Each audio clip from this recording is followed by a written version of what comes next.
aren't we born with certain habits of bodily movement, like the walking, the way the hands move, the head moves, and speech is another one. Voices are quite different, high pitch, low pitch, clear or blurred. It all comes down to the way the sounds are formed, because the sound is formed by the contact of different rupas.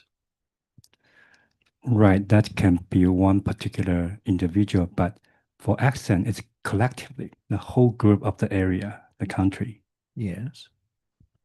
Well, you can say also that people walk the same in different countries too. In India, they walk differently to how we walk in Australia. All the same.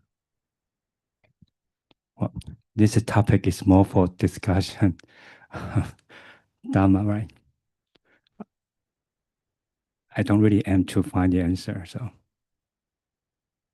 think Ajahn's answer now, seeing conditions, thinking now by conditions, because otherwise one just thinks about the story about the different accents in different countries and tries to think in one's own way about different conditions, but it's not actually understanding Dhamma now and the conditioned nature of Dhamma now and what those conditions are, like the conditions for seeing now, the conditions for thinking about accents, thinking about Japanese.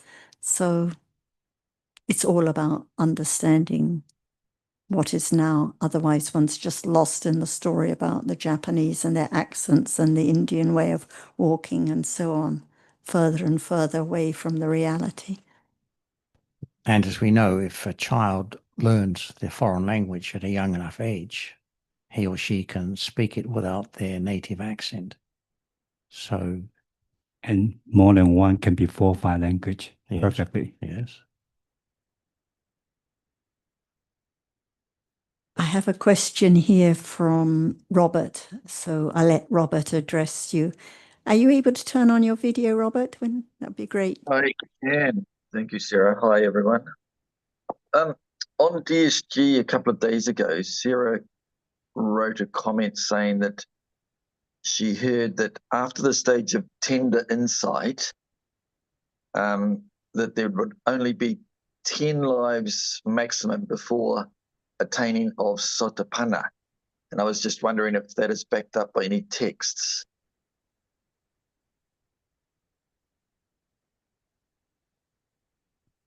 Jan has passed it back to me. It was her comment. I think we were talking about, for example, Chula Sotapanna, second stage of insight, definitely assured to become a Sotapanna. I haven't seen the number 10, so I don't know which text this is in, but this was in relation to whether it was possible for a bodhisattva to have reached high stages of vipassana and jnana as a bodhisattva, not in the last life, in an earlier life. And Ajahn's comment was, for that bodhisattva, there are countless more lives to come, but if those early stages of insight had been developed, or let alone the late ones, then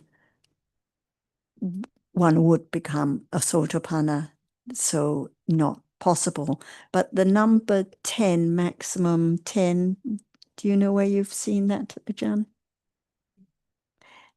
Only 10 more lives after second or third stage of insight. I understand that after sotapanna, there's 7 lives. This is not about that. This is about after second and third stage of insight. Okay. If we don't know what is sotapanna, can there be an understanding of what we are talking about? What is sotapanna and what's the way to attain sotapanna? not just talking about Sotapanna without nothing known about who Sotapanna and what Sotapanna and what's the way to be Sotapanna. These are questions for you, Robert.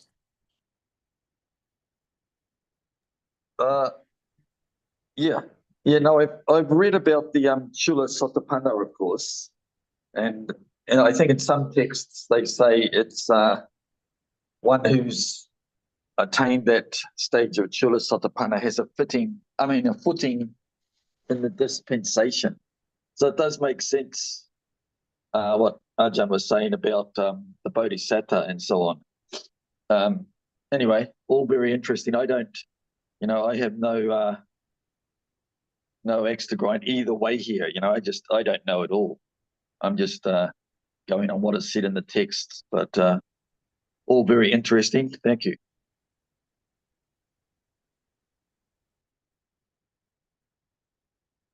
If I remember correctly, it says that after the second Vipassana Jnana, the person is a Chula Sotapanna, and it will get enlightened in the sasana in which he lives. So he will be enlightened before the next Buddha, which is Buddha Metteyya. I don't think it says the number of. I haven't seen the number 10, but that was also a point that came up when this topic was discussed 20 years ago, that if the Bodhisattva had attained the stage of insight, actually he would be the disciple of the last Buddha, not Sammasambuddha to be. Yeah. So anyway, as Ajahn made clear, it's all far, far away. And if there's no understanding of Dharma now, how can there be even the beginning of understanding of what it means to be a Sotapanna or to have no wrong view and so on? So when I mentioned that someone would like to hear more about Satyanuloma Jnana, she said, what about now? Because it's just too far away and it just leads to speculation, a bit like the accents in Japan and so on. We just love the stories, and it tends to get further and further away from the truth at this moment. So back to this moment. Carmen, your turn. Yes, I do have a question. Yesterday we were talking about tasks. Sarah was talking about we have a task. My question is, if you want to elaborate a bit more, it's always helpful to say elaborate because then you get less questions. But elaborate more about on one way, we cannot do anything because there's no I. So if you want to achieve something, then wrong path because you think you have to achieve something. But when it comes to the Eightfold Path and when it comes to these tasks, then there is a task. And I said yesterday, there is no I and no task, etc. No one said, I have a task. There is a task. That's what I say. Panya has a task. It develops. So I think we mentioned stages of understanding, Satchanyana, Kichanyana. It is the task that is being developed through understanding and the right path, the task of eventually eradicating defilements, but no I that has a task or follows away or does anything. This is the difference. And then you said, yeah, there is right effort. Right effort, but no I that makes any effort. As Jonathan mentioned yesterday or the day before, when we read the description in the texts about virya, it's exactly the same for right and wrong virya. but one is right and one is wrong. So there's Viriya now at almost every moment. After seeing and hearing, Viriya is there performing its function, its task. So there is Viriya, but not I that has an effort. So if there is the I making an effort, that's wrong effort. Yes. For me, the confusion is there that sometimes it feels like there are two standards. In one way, we should consider, and beside the question if there's an I or not, but even the task, being a task, there are some, I don't know. You think it implies doing something? Yeah, for If me, there's it a task. implies that. Yeah, so And the same with the Eightfold Path, it implies something, but there's no I that has to follow or has to walk a path or a right or a wrong path or whatever.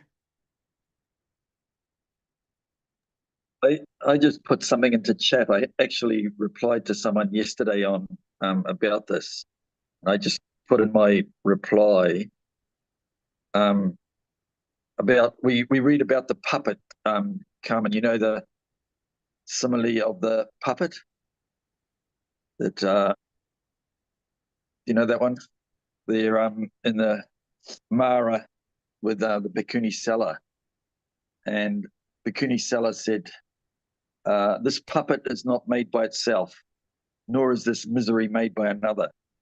It has come to be dependent on a cause. With the causes break up, it will cease." And my son Ryan, he always, this is one of his sticking points, if you like. He's always asking about, it sounds like we're robots because there's just conditions. Anyway, and I, if you look at chat, I just replied that these sort of questions really vex people. And here's what I wrote. Here, how can we apply effort if there is no self? It seems it doesn't matter if we try or don't try. Things just happen. But reflecting on the incalculable length of samsara offers perspective. Now, hearing the Dhamma, which itself is conditioned by moments that happened probably many lives ago, can condition the energy to learn more. And so there is a progression that includes investigation, effort, and understanding. And the prime factor for understanding to grow is hearing the Dhamma. Yeah. So, and then someone asked, and if we haven't developed much understanding in past lives, well, that should be a condition to really learn more now so that we are laying the conditions for understanding to grow. So it shouldn't, some people think, oh, anatta, it means we don't have to do anything, but that's a misunderstanding. It's a complex topic, but anyway, does that make sense at all? I'm not sure that I wouldn't quite put it, we do have to do something. Something has to be done, if you like, but that's just playing with words, I suppose. When realities are conditioned, it means that the conditions have to be right.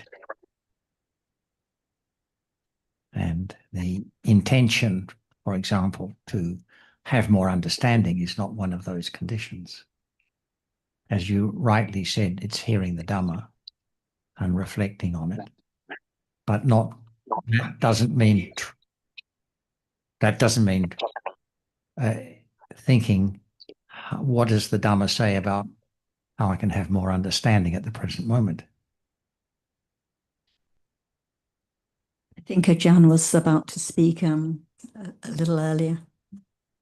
What is the most precious moment? Now. Okay.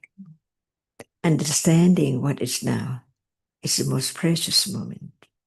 So begin again and again to understand the very subtle truth of whatever is there from moment to moment, right?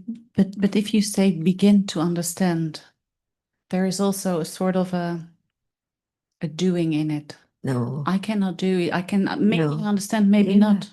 That's why we learn to understand the difference between each reality. Ignorance cannot understand this moment at all. And what is there now? Begin again and again to get closer to the truth. Is there anything now?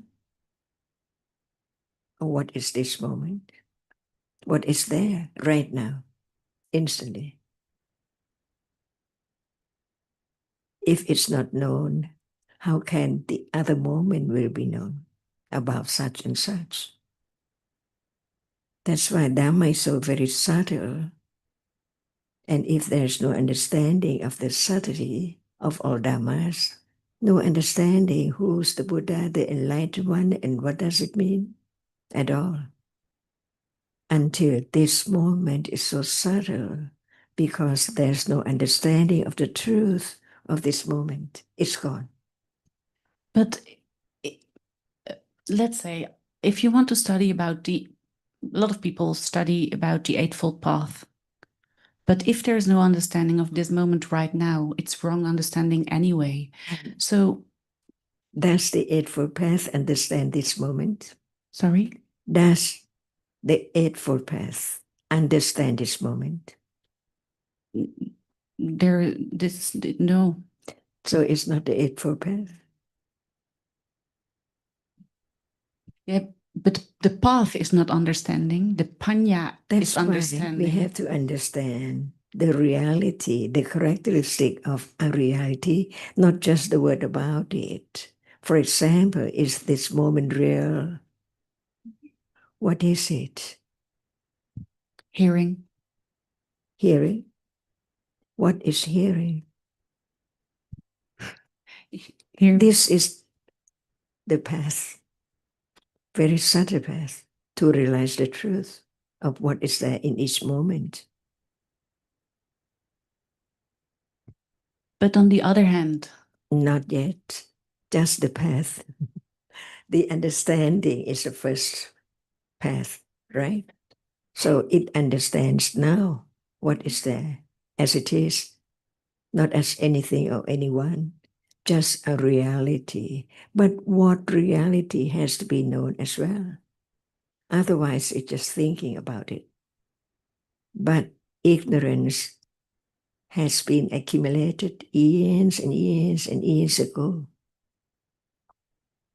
How can it let go of ignorance, not understanding this moment, when hearing the words about this moment and begin to consider whether it's true or not? And that is satya parami, be truthful to the truth.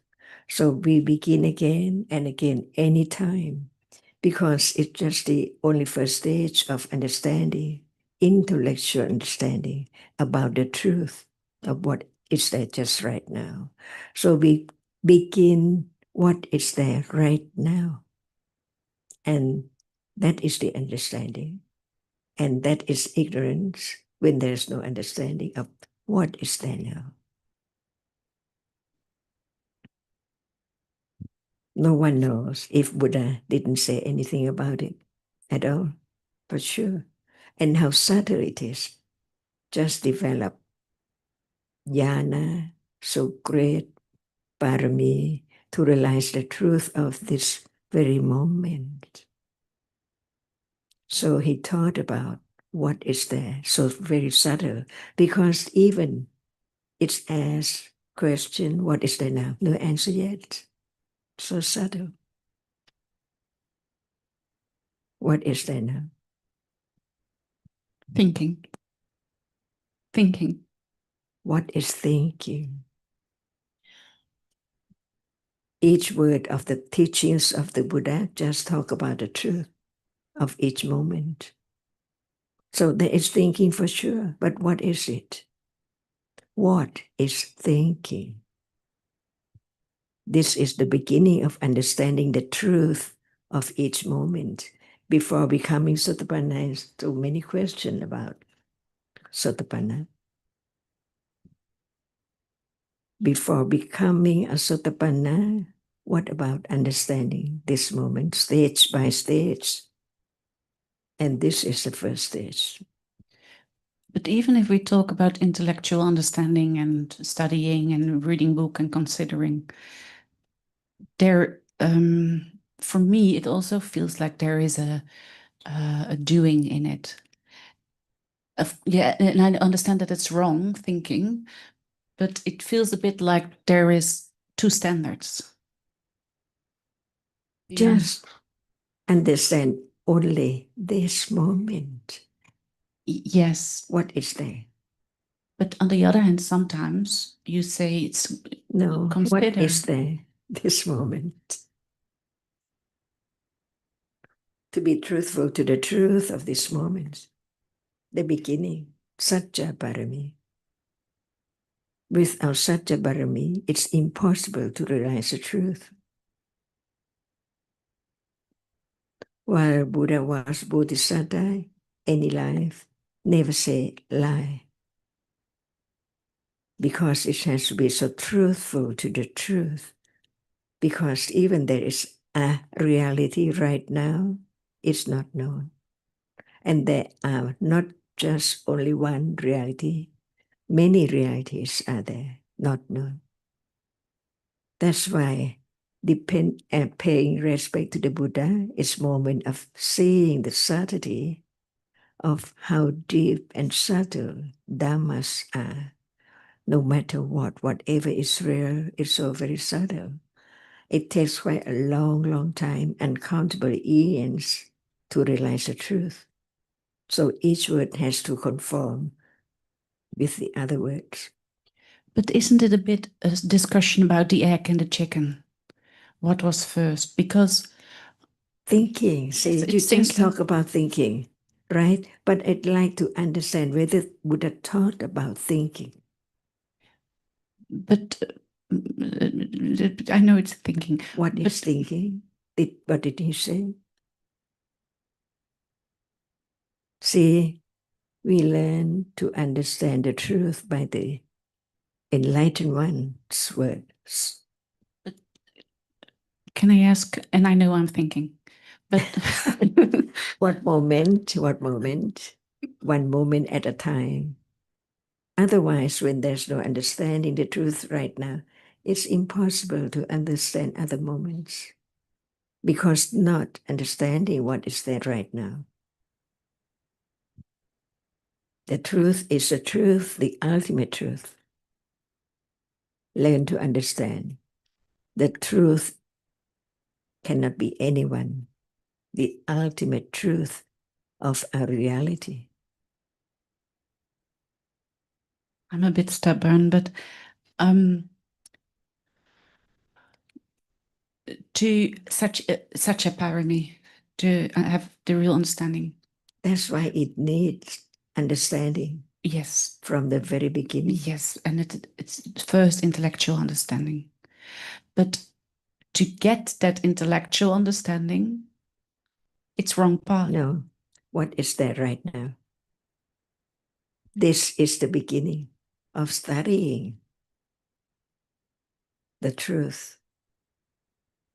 But all the people here have read a lot. No, what is there right now? What did Buddha say about this moment? Without him, how can anyone understand the truth of this very moment so deep? But it's there for sure. You mentioned the present moment, reality of the present moment as being hearing or thinking. And the question is, can there be the understanding of that hearing or thinking by virtue of the doing of anything?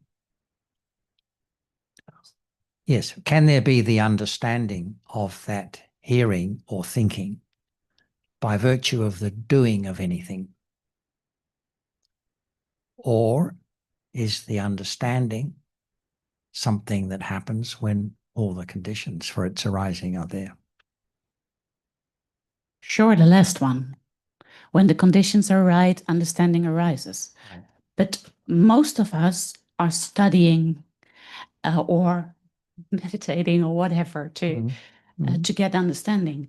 And that is sort of wrong path, because it's not being, being aware of this moment and knowing that there is no I involved, etc. So that for me is so difficult to, we have to go back to this present moment, and we don't have to get back because then there's an I involved, but it's only about this present moment, whatever arises and goes away. So, well, if you agree that the understanding doesn't happen because of the doing of anything, how does it happen? It's conditioned. And by what are the conditions? We don't know. It can be past lives. It can be No, it can be study. It can be listening to the Dhamma. It can be no, meditation. those are activities. Studying and listening are activities, but what the Buddha mentioned as being the conditions was hearing listening, hearing the Dhamma, yeah, correctly explained. No amount of doing can make that happen. It happens by virtue of, you mentioned past lives. Okay, if one studied, it developed understanding in past lives, that would be a condition for hearing the Dhamma in this life. It doesn't happen by virtue of reading books, for example. But as you say now, reading books can be a condition in next life to hear the Dhamma. No, I didn't say that at all. I heard that, sorry. Yeah. Reading books isn't necessarily a condition for hearing the Dhamma. No, necessary, but because it has to be heard and explained in a way that is appropriate for our level of understanding and our wrong views and everything that's been accumulated. So that cannot be gained by doing anything. It only happens by conditions. So in that sense, there's not a doing of something in order for there to be understanding. So are you saying that reading books, studying is wrong path? No, I'm not saying that. I'm saying that there's no guarantee that by reading a book, there will be conditions for the correct understanding of the Dhamma. And plenty of people read books and have wrong understanding about it. But it's not the reading of the books that conditions the wrong understanding, obviously. It's the accumulated tendency. So it's not unless and until one, and this brings another factor mentioned by the Buddha, association with the right person. It's not unless and until there is the opportunity, which again happens by conditions, not by virtue of our doing anything, to hear a correct explanation of the teachings in this lifetime. But it's the same if you listen to the good teacher that is explaining the Dhamma, it still depends on your accumulations, whether you will understand it, whether it will reach right understanding.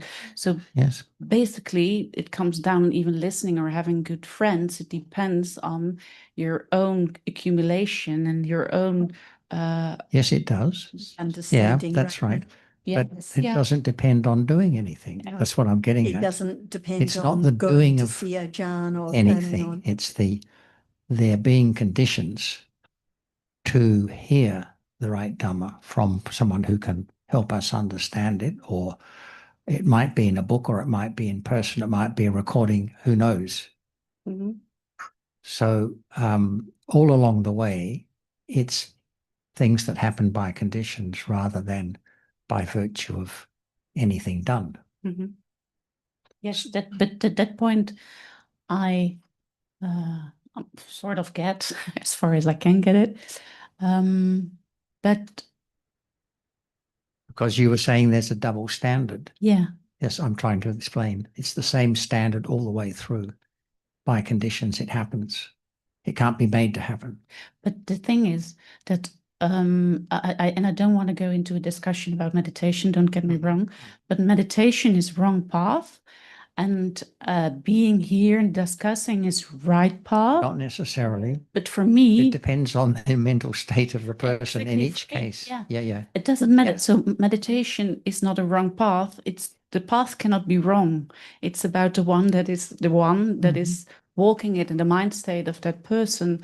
So that's why I'm trying to Well, get this where I don't it get is bored. said here that a meditation practice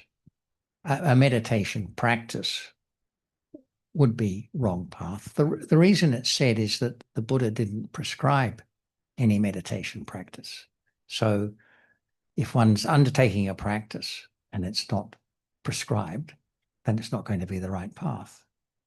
But that's not meant to be anything personal, or it's not meant to suggest that you shouldn't go and meditate if that's what you're inclined to do. But it's all part of the overall understanding that there's nothing that can be done to condition awareness to arise. Yes, but so meditation is a practice. Study also. Yeah. Can be also. And the normal understanding of meditation would not encompass study so much as practice. But as you say, let's not get lost in that, because the main thing is to agree on the point that there's nothing to be done. That I get. But it has to happen by conditions. Yes. Right. And even when we talk about studying the text is written here, as we were discussing with yesterday or the day before, as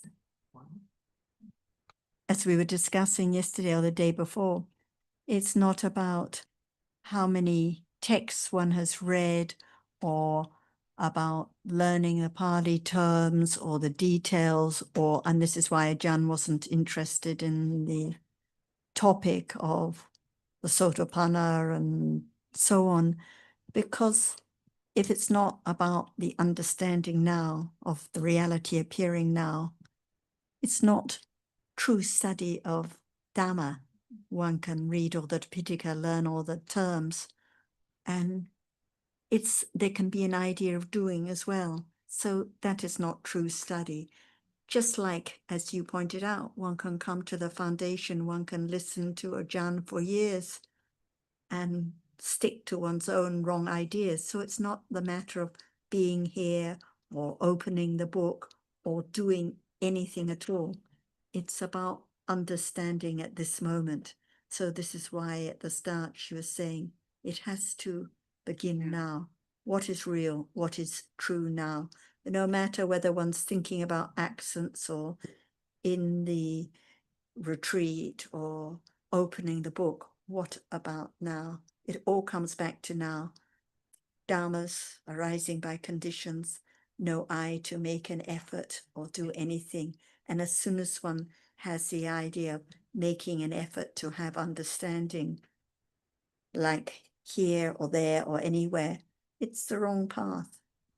And it's the same with living the 5 precepts. And at the moment, of course, part of me wants to be a good person and live these. And sometimes, but I cannot, because then it's wrong path. It's wrong understanding that I can do something to be a good person. Yeah, exactly. So that I keep the precepts. Yeah. It's not the understanding of what is Dhamma, what is Kusala, what is Akusala. So that's why Ajahn mentioned it's just thinking. One thinks about the story about, why this way and not that way, and here and there, and opening it. What about thinking now? Understanding what appears right at this moment, Dhamma now.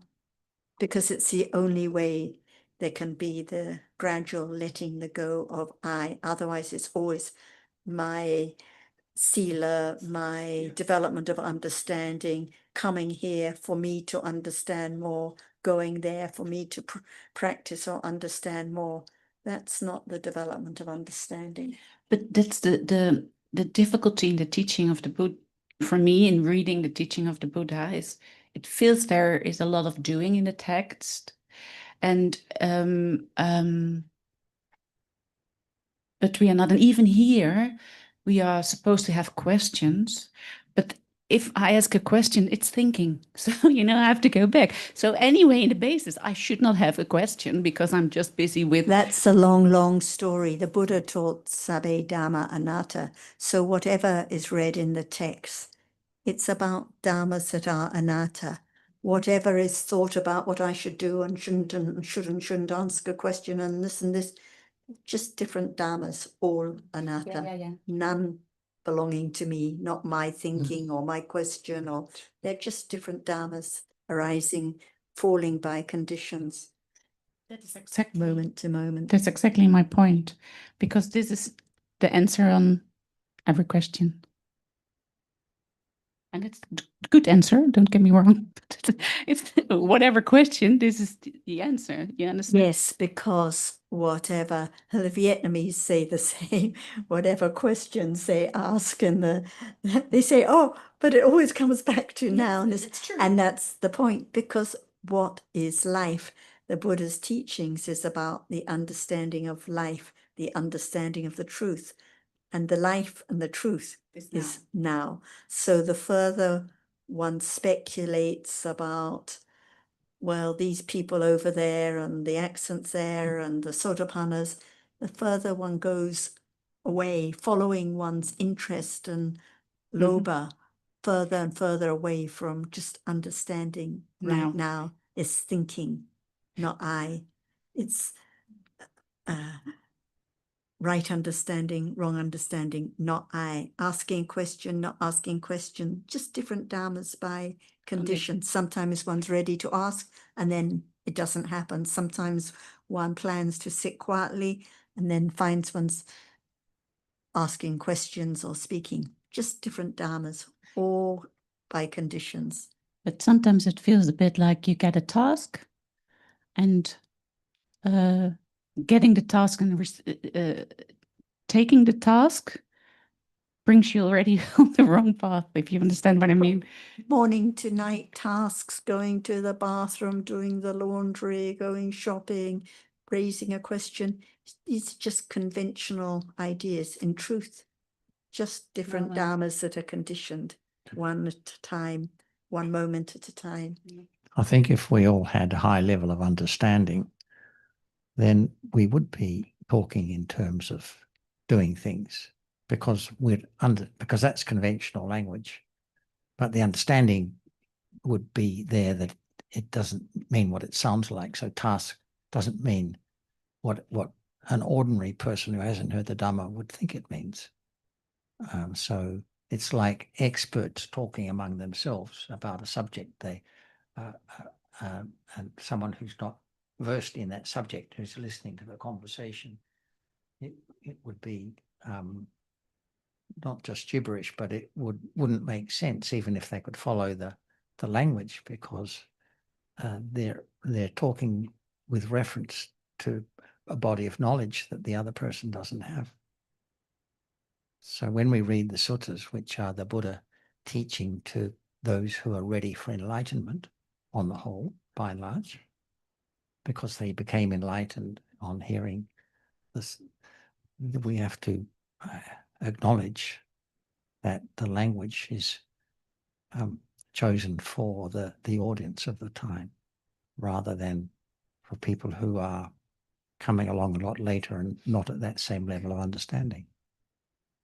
Someone has the task of making the tea and pouring the water, but in truth, no one there, no water, no pouring, just different dhammas. And there's a bit of a queue of people waiting to speak. Anne, then Vincent. Anne, go ahead. I hear you, Anne. Unmute. Just the usual. There we go. I'm sorry. My hand was up quite a while ago, and I can't remember what it was about. it was in the earlier part of the discussion. I'm sorry, I don't remember. It was She has short memory. when Carmen was speaking. It was during the Yes. discussion with Carmen and tasks and doing, and then Ajahn made some comments. So it was sometime around then. Okay, do you want to leave it for now? Or Yes, please. if you think about it, put your hand up again. I'll try to get Okay. sooner. Okay, Thank Finn was wishing to ask or make a comment. I'll make a comment. Carmen, you mentioned about you want to be a good person, but no one can do anything, right? I said a part of me sometimes want to be Be a good person, and I know that an I is there. It's not there, but it's just intellectual knowing at that Right. moment. That for me, okay, before we hear about no one, anatta. But anyway, in short, to me, no one can do anything, and do your best. Could you appreciate both? Could you appreciate both? No one can do anything but do your best. Do your best. Do they contradict each other? Do your best. Do your best. No one can do anything, right? And what is your question for me? If The question is, Very contradictory, those two statements. there are different moments. okay. Well, what I'm trying to say is that before we really appreciate no one can do anything, we used to do your best, do my best, right? The personal self-will involved. And now we hear about no one can do anything. That does not mean we don't really give up to be a good person. But my thinking is the more you appreciate no one can do anything, the more you can do your best. The best you can do, the better you can do when we appreciate more about no one can do anything.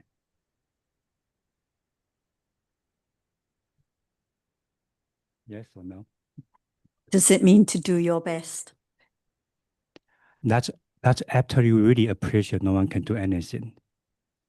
That would be the best effort. So what does it mean? For example, if I lie, Appreciate. like no one, like the Bodhisattva does not lie, but we lie. And we try not to lie. But we do our best not to lie, right? It's not like no one can do anything, so I just lie anyway. So the more we appreciate no one can do anything, when we lie, we don't really regret or really judge ourselves, or we appreciate the condition, but still we try to be honest more. And that would be, to me, that would be a better way to do your best before we know no one can do anything. And I think it's quite subtle, because even when we try to be honest, or we try to do our best, or we try not to lie, I comes in so quickly, an idea of I behaving in this way. Right. So it's not the understanding of Dhammas. It's different level of understanding and confidence, so no one can do anything. So when the level start gradually increase, then the difference start to make a difference. And the right? clinging to I is so deep Still there, rooted, so yeah. more and more subtle, still clinging to an idea of I doing my best. Even we hear and say so often, no one there, nothing to be done, but still Right. trying to have more kindness, trying to be good, because of strong clinging to I, wishing to be good, wishing to have metta, to be honest. So and so as Ajahn said, begin again and begin Begin again, again. right? But So the secretly understanding increase, has to work its way to let go of the idea of even being the honest one, or doing the best, or having more metta, because the clinging comes into, and the clinging to I, so deep rooted. Right. So again, no one can do anything and do your best. They could be contradictory to, or they may not be contradictory. Maybe John can explain much better. Yes, John. You're okay with that? Yeah, but I what is I don't get your point. What do you want? Superficially. I know that in one moment there is an I involved, and the other one there is not. So I don't. Do you mean with contradicting that Yes. those points are Yes. contradicting. Yeah, but they're not the same moment. So, or he can say, maybe Vincent meant to say that when there's more understanding of anatterness, then it can condition more kusala naturally without trying.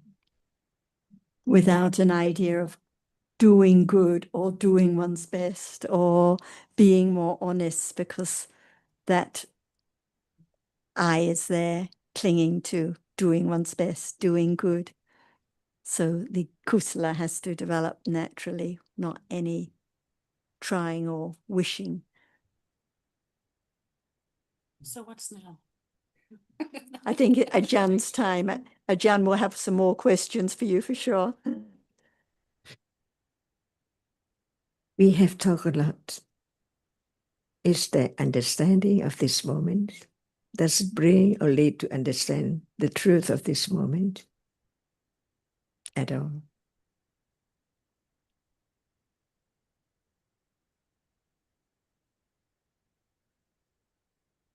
And what is the most precious reality?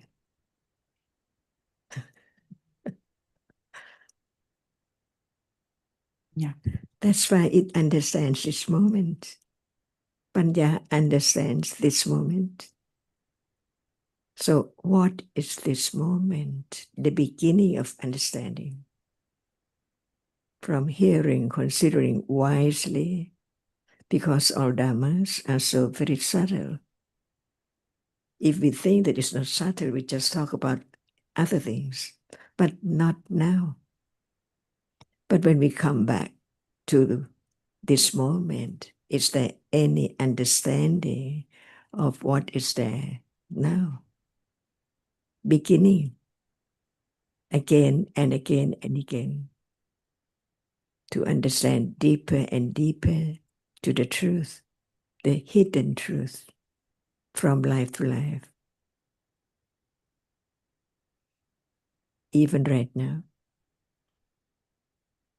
So only Panya can answer this. It knows what is now, what is there now.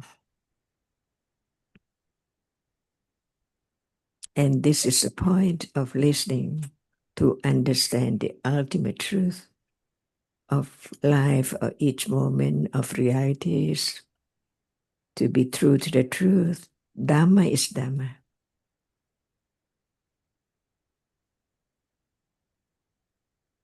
And if there's no understanding of what is there now as Dhamma, no understanding. So it can begin again and again to consider, because we have heard a lot about Dhamma. So it's time to consider what is there now.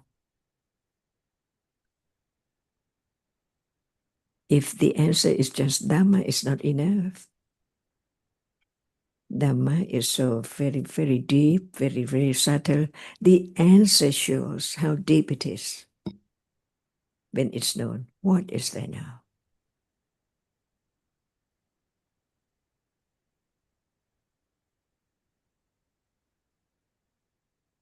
We can talk about the Dhammas in the book for many hours, many days, many years. But what is there now?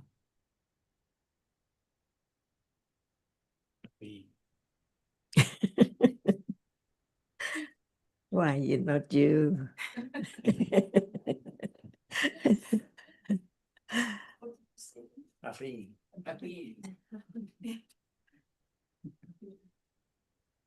Is there any difference between a being and a person or an insect or an animal?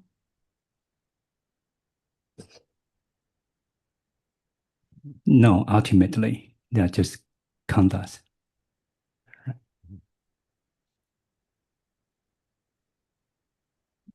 But yeah, but still, most of the time they are taken to be real, the being, the animal, the insect. Right? All are khandha except me. So no beings, no insects, no people, no arms, no bodies that were lost in meditation or found, or no arms. They appear, but they are not real. The arm, the body, the rainbow, right? Can a body appear?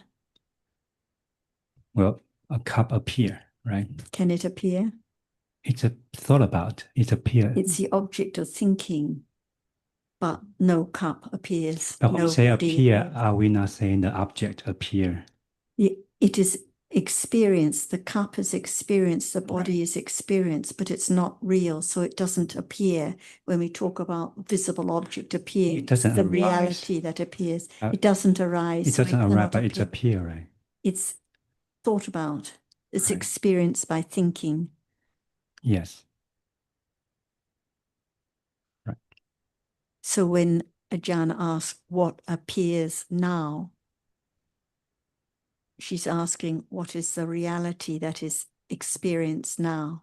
Hardness appears now, sound appears now, but an arm doesn't appear, a cup doesn't appear because it's just thought about.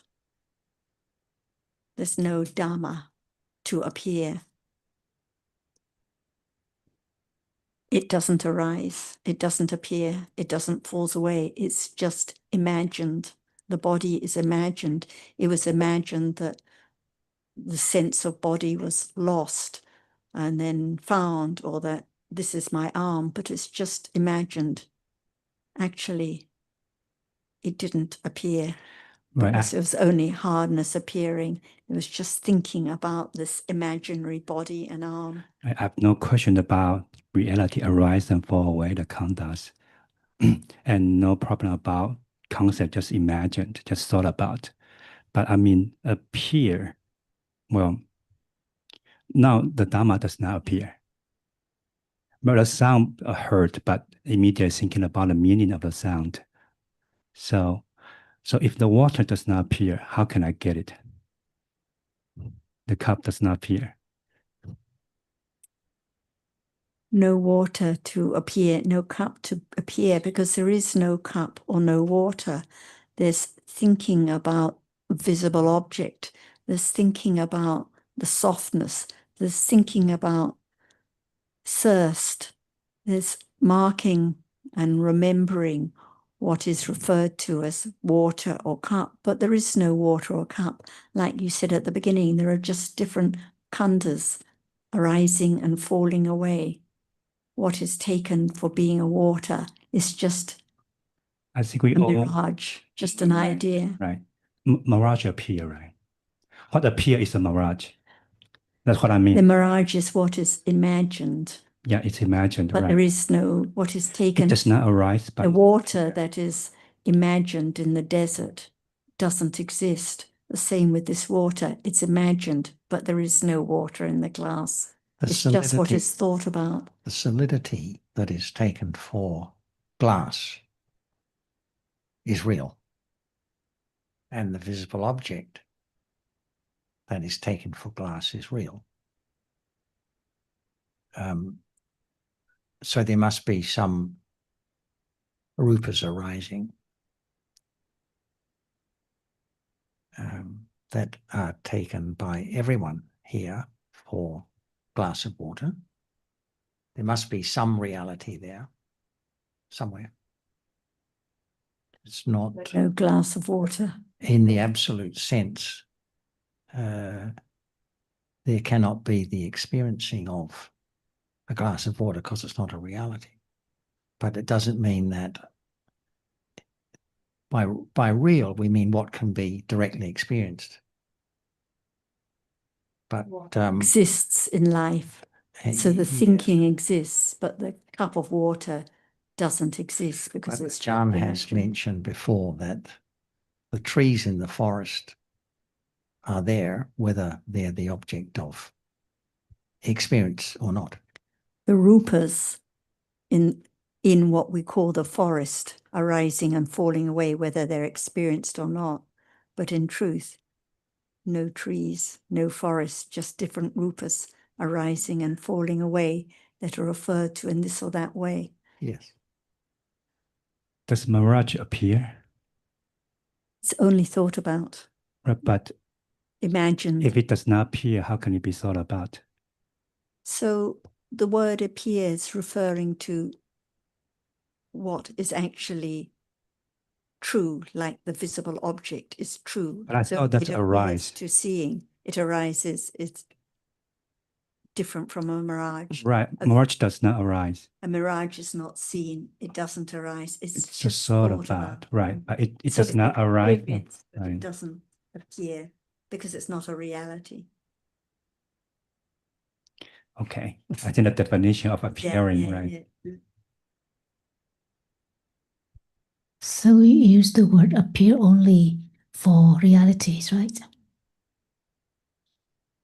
That's why when Ajahn says what appears now, she doesn't want to hear about the glass of water or the mirage in the desert or the accents. What appears now? Sound appears now. Visible object appears now. Pleasant feeling appears now. But glass of water is just, and when Carmen was talking about the double standard or something, what is now, isn't it just thinking? Only thinking appears now. So it's back to this moment. What is true now?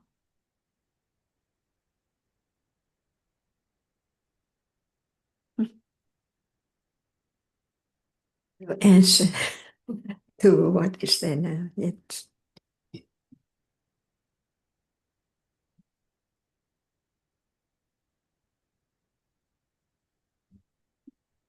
What is there now that can be directly known and understood? We have to understand. It's the last stage. We're talking, The third understanding stage. is the last stage, but that's the subject matter of the discussion rather than the conventional. What use is of there it. now is what is in life now, whether it's directly known or not. What is there now? I didn't say what is being direct. So what is there that can be, is capable of being directly known. So we don't talk about things that can't be directly known, like glass or table. The answer depends on understanding or no understanding at all.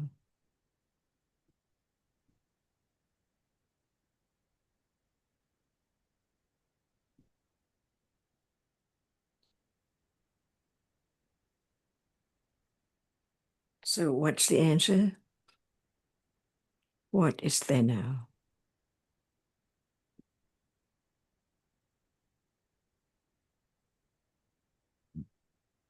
Most of the time, atta is there. What is there now? That's thinking, isn't it? But Yes. what is there? He said atta is there. Atta. Atta, yes. That is That was his thinking. answer. That is thinking. Yeah. Right. She didn't hear. That's why I'm No, she said it's thinking. I don't think she heard the first time. That's all. How subtle it is. It's the only way to understand. This is the only first level of understanding of the truth. Just the first level. It's not the development of understanding of the truth instantly by conditions. Anatta, nothing to be done.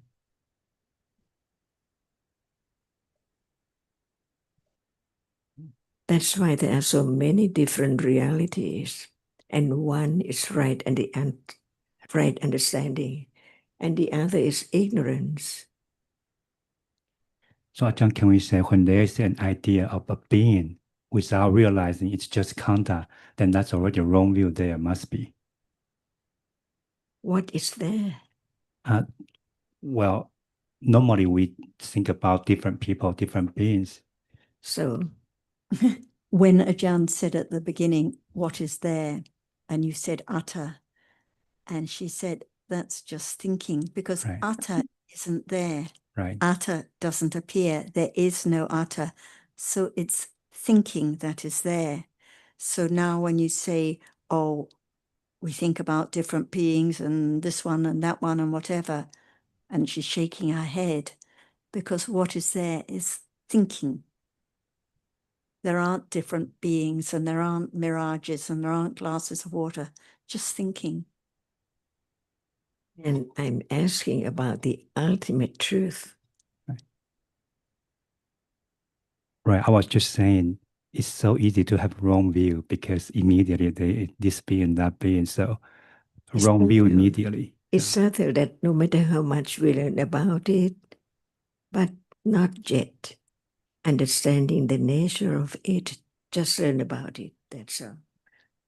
But if we say thinking, if you are seeing or whatever, Yeah, it's still not it's not subtle enough. Because not enough. thinking it's a couple of moments ago already. So it's still basically pleasing. Do you understand what I mean? The ultimate truth. That's why we learn to understand what is ultimate truth, what is meant by ultimate truth. But isn't it true? And it cannot be known just by hearing. It needs careful considering. So long, so wise to understand what is there now. So isn't basically, I don't know. If you ask me what is there now, I don't know. It's too much. We learn about the truth of this moment gradually to condition the second stage and the third stage of Ariya Satya. Because if I say thinking, it's conventional. Not it's enough not because subtle. everyone knows about thinking. It's not ultimate truth yet. Yes. Yeah, but still, we're not saying that there's understanding of the thinking by answering that or saying. We're just saying it must be there because it's an assumption, but not yet understood. So don't worry about, don't try and be too precise.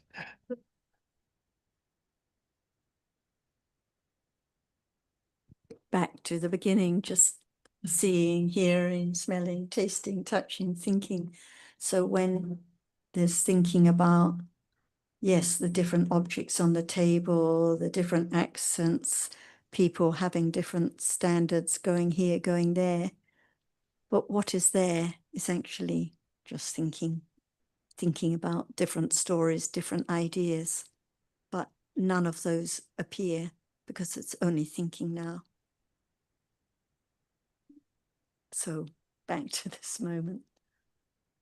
Yeah, because you said that Ajahn mentioned that how much ignorance, say, Maha Avijja in the Tipitaka. So we live in the world of concept. We live in the world of atta, people and things. So why we learn each word of the Buddha in order to understand the reality which is appearing right now. No one, no atta is real. Seeing is real. Yeah, hearing is real.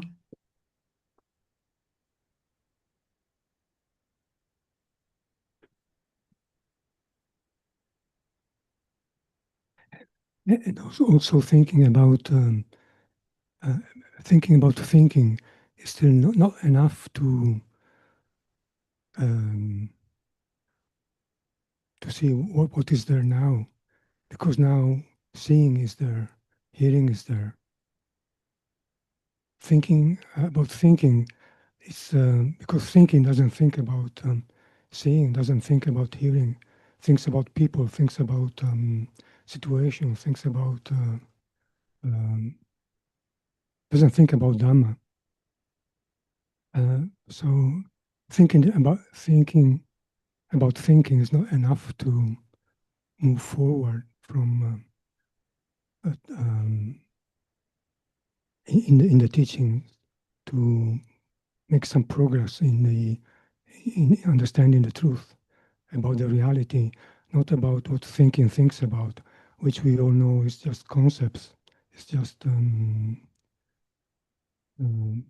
basically what is not there, mirage or what is imaged. or what is thought about. So we really need to here begin to understand realities, as I was saying, at intellectual level, but seeing is real. And we, as you said, it's too much to think about what is there now. It's, but there must be a beginning.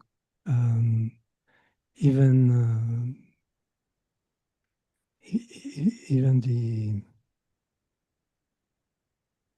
the idea which one has about seeing, even if it's probably wrong because we don't know much about it, or we don't know anything, but we begin to ask ourselves about this reality, which we never done before hearing the teachings. Did you ever think about seeing before hearing about seeing? Did you ever thought about it? And If there's an idea of thinking too much about what is there now, that's an idea of I doing or not doing again, because beginning to consider and understand more about life now, nothing to be done. It's not a matter of thinking more or opening. If I open a text to read, it's because of interest. It's not to do it to have understanding, or so whatever arises is by conditions, nothing to be done, not a matter of trying to think more or trying to work it out. And Anne, I don't know if you have your point ready, and Gillian and Robert put notes. I don't know if any of you want to.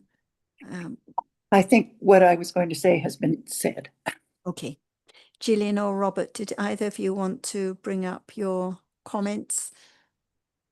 I can say something. Go ahead, Gillian. Yeah. Oh, Gillian.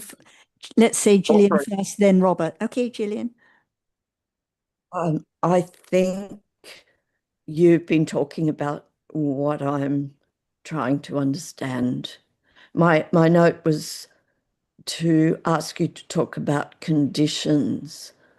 And I think that Robert's reply is to say that it's the Nama and Rupa unfolding. So yeah, I think my question is done. And instead of that question, I now have 5 more, but I'll stop right now. Thank you. Would you like to bring up one of your questions, Gillian?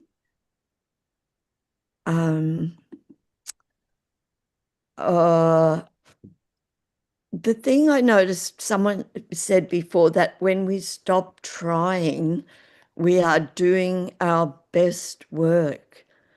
And that isn't quite a question. That's just me saying, I really like that idea.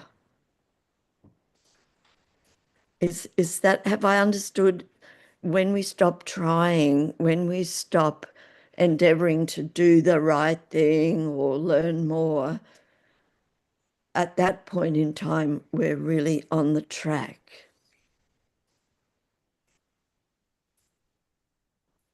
I would say not necessarily, Gillian, but I get your point. Yeah, but whatever we do is just Nama and Rupa. If we can remember that. And like talking now, there's just many Namas and Rupas occurring.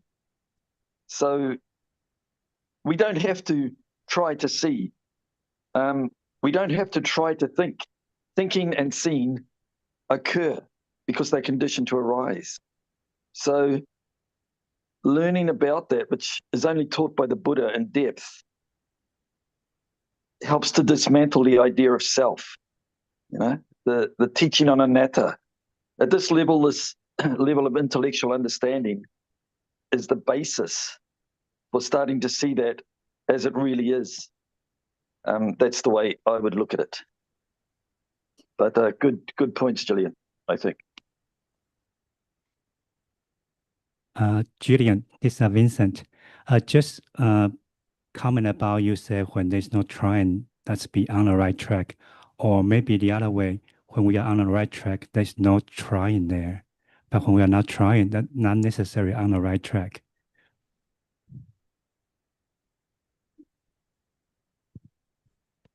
Gillian's appreciating that. She's got her thumbs up. And Robert, was there something else you wanted to bring up, or was that? No. That was my basic point. Okay. I've covered that with Gillian. It just, we think we are doing this, we think we are doing that, we think there's an idea, but it's there's always I that's doing things, but actually there's just moments of Nama and Rupa. And so the Buddha is called the Vibhajabhadan, the Mahavibhajabhadan, the great analyst, because he breaks down what we always took to be me doing something into just momentary conditioned arisings of Nama and Rupa. And that's all that is present. It's just the 5 khandhas. So, and that's what the process of insight looks into. And that's the point about reading the Tipitaka, whatever we read about. It's just about different namas and rupas conditioned in different ways, no matter what names are used, what terms are used, what language it's in. It's just about dhammas here and now. And I'd like to just see if anyone else in the room has anything they'd like to bring up. I think, Tam, you had something you were talking about bringing up today. And I know Hung has something too. So go ahead, Tam. Yeah, it's not really a big topic. It's just about on the point of Kanika Samadhi, because I look up in the Visuddhimagga and then the Tika to the Visuddhimagga. So in the Visuddhimagga, on the part of Chitta Visuddhi and on the description of Samadhi, it lists 2 kinds, Upachara and Appana Samadhi.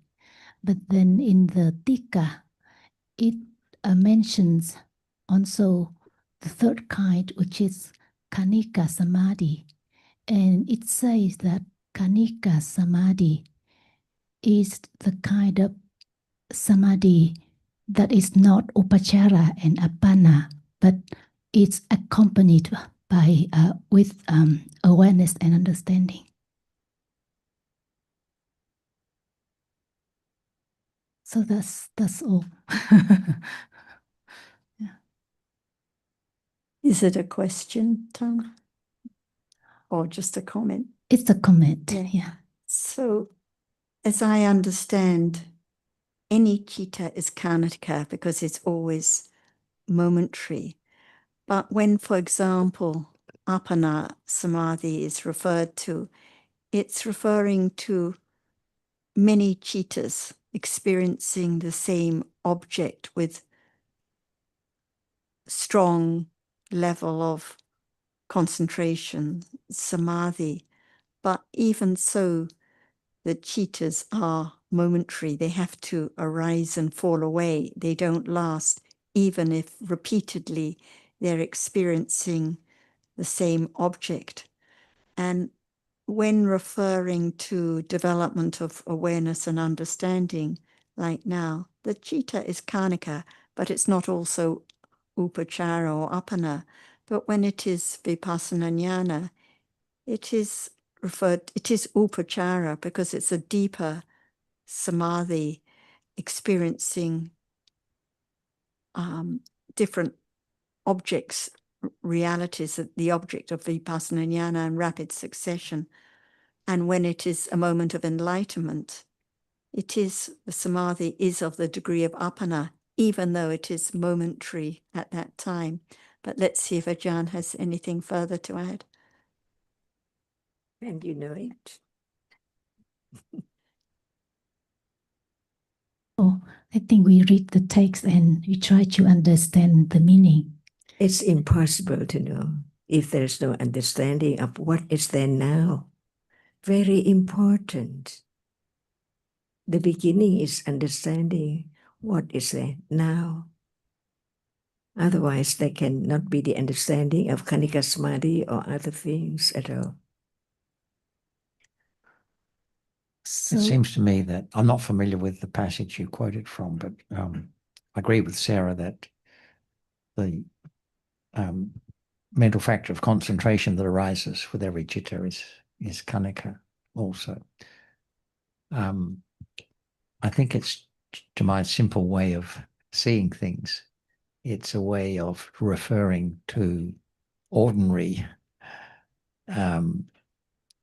concentration that's arising with awareness and understanding. So it's not one of those special kinds. yes. Yeah. It's what my understanding too. Yeah. Like when there's understanding of seeing now as anatta, then Kanika Samadhi is there. Right. But it seems to be suggesting that this term doesn't apply for for like ekagata arising with seeing, for example. I don't think it has to imply that, because we know things have different, the same term can be used differently in different contexts. So I wouldn't necessarily draw that implication from, if the conversation is about awareness and understanding, for example, then the fact that that's referred to as kanika samadhi doesn't carry any other implication. Yeah. Yes. And the word samadhi is usually used in the text when it's strong concentration. So if we're talking about seeing or hearing, usually it's the word samadhi wouldn't be used because it's just a vipaka chitta. Right. Or like now, usually samadhi wouldn't be used. But samadhi is ekagata cetasika, but it's usually used in the context of when it's strong concentration. Yeah, so it refers to the moments of understanding with the not at the level of vipassana jnana. So a particular context, I think. Right. And Hung, did you have anything you'd like to bring up? Yes, Kim Hong and others at home this afternoon, because just give priority now to those in the room. Thank you, Sarah. So, Thanachan, recently I listened to the audio recorded and about the Kamathana. So I'd like to understand, because as my understood is Kamathana is related to Samatha Bhavana. But as my understood that Thanachan explained about the related to understand of this moment. So please elaborate more about the Kamathana for the right understanding. Thank you. Is Kamathana right now?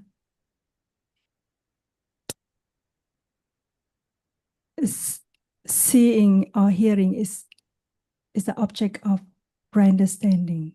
So is it Kamathana right now? Yes.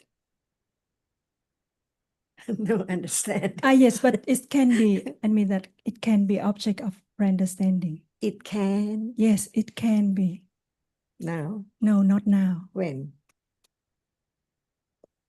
I think it's like as a level of Satipatthana. When there is understanding, develop on and on and on to understand what is there more and more and more, to understand at that moment whether it's Kamathana or not. All depends on understanding. And it's the Buddha's word, all Dhammas are so very subtle. If there's the idea of wanting to understanding this and that, while no understanding of this moment, can it be understood? It can be forgotten.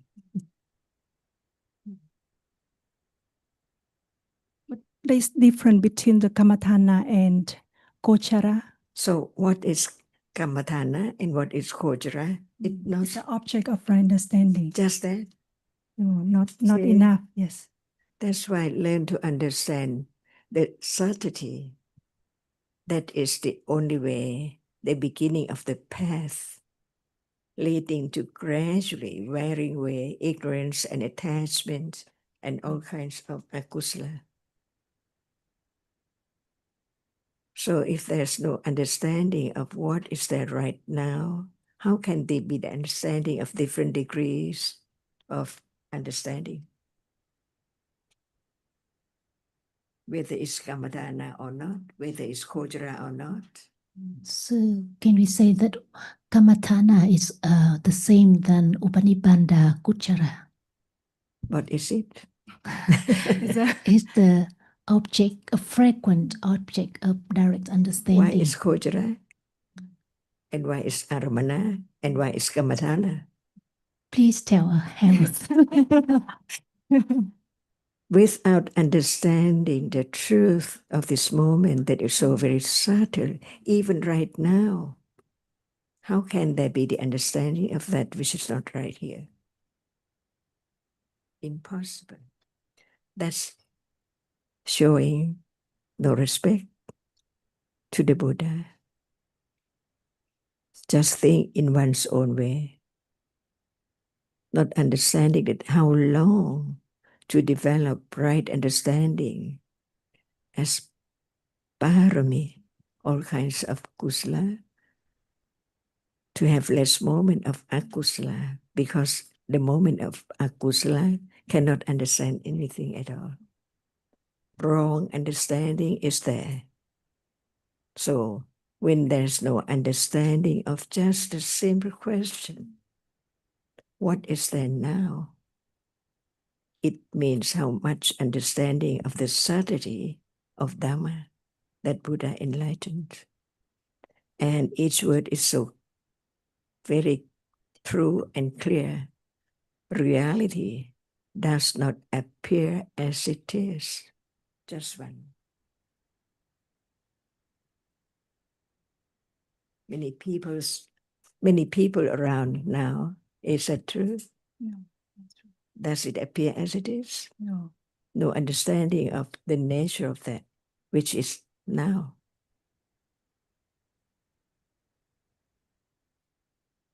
No matter we keep on talking about any words about this and that, what about Aramana, what about the Kojara, and what is the Kamadana, and so on. All depends on understanding, not just the word. So without understanding, even the word is there. Can there be the understanding of that now as Aramana, or Kojara, or Kamatana?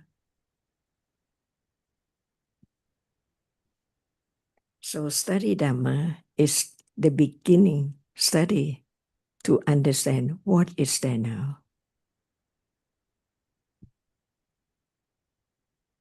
All are Dhammas. So what is there now?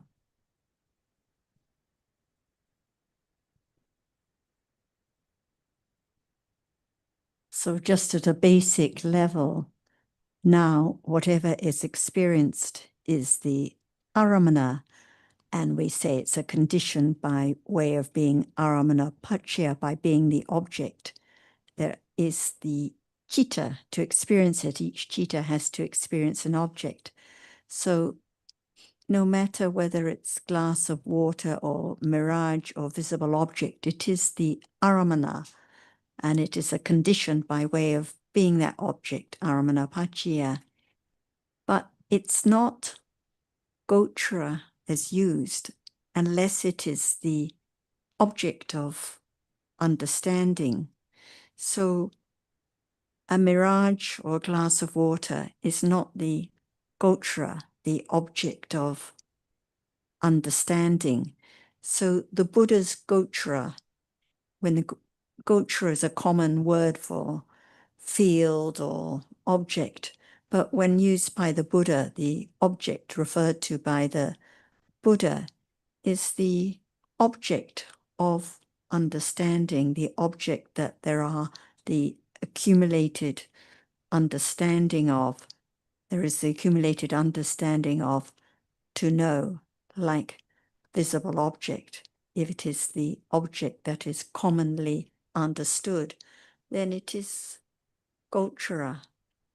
And Kammatthana, we read it a lot when talking about the development of samatha, the Kammatthana, the object that is experienced in the development of samatha, for example, metta or death or breath. So it is the object of the development of understanding. And I think that if it's used in the development of satipatthana, it is referring to that object, but I really don't know much about it in this context. But anyway, now the reason why the water or the mirage doesn't appear, because it's not the Gochara, even though it's the Aramana. So this is just a basic level. But I think that the reminders to come back to what is understood now is important, because otherwise we all enjoy pursuing details and trying to understand every detail in the text, and sometimes it's just not possible even intellectually to understand. And I've always understood the literal translation of Kammatthana to be field of work. Field of work. So it refers to the subject of, specifically to the subject of contemplation in development of samatha. For example, kasina or metta or death, because for the bhikkhu developing samatha, if they are serious, in inverted commas, about it, there will be a particular object or subject matter is a better word actually, a particular subject matter chosen for the bhikkhu to contemplate. And this is the contemplation that is the work being done in relation to the field. These are all terms of doing, of course. You'll be pleased to hear.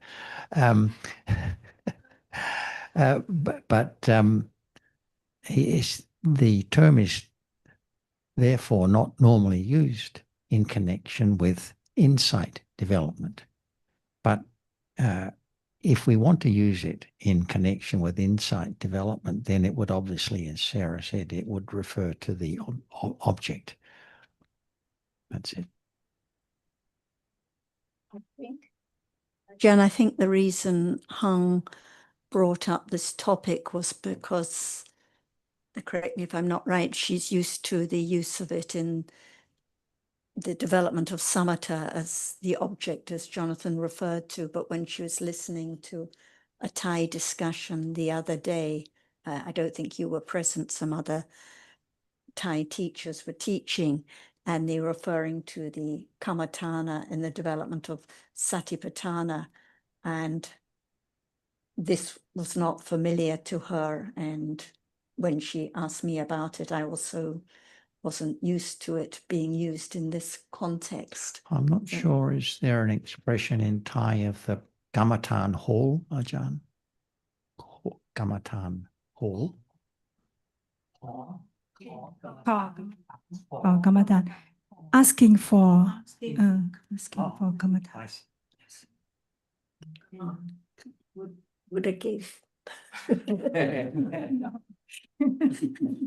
Yeah, also have in the Tipitaka, in the Buddha's time, the bhikkhu went to the Buddha and asked for Kammatthana, and the Buddha showed the way to know the reality which is appearing right now.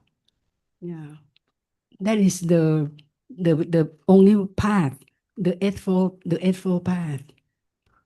I'm not familiar with the bhikkhu, with the Buddha giving a specific object for development of insight. No, I have not heard of that at all.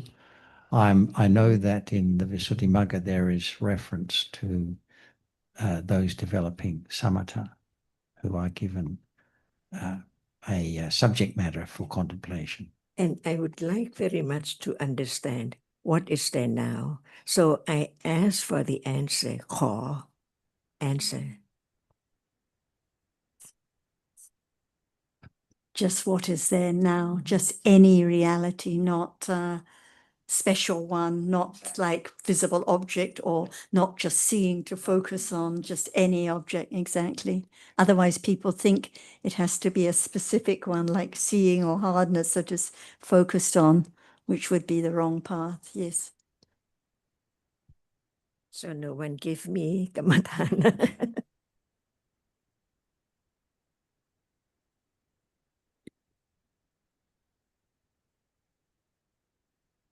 Everyone knows. It just means it's example of what is there now. It's not specific object. So this would be wrong path if it's the idea of specific object to be focused on or concentrated on or to be aware of. So this is how subtle the path is. So this is why it can be misunderstood. An idea of, please tell me a specific object to be aware of, not understanding dhammas as anatta.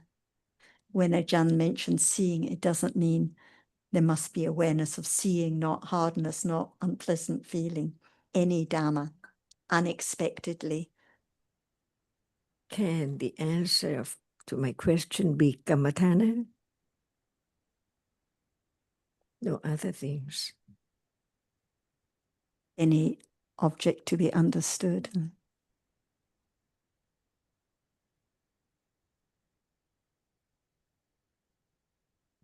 Even though it wasn't Ajah's favorite topic, it was very interesting and useful. Thank you. We continue this afternoon for those at home at 1:30, and Zhao, Kim Hong, anyone else, keep your questions for then. Yeah, thank you, Ajahn. Thank you, everyone. See you the afternoon. ขอบคุณครับท่านอาจารย์ขอ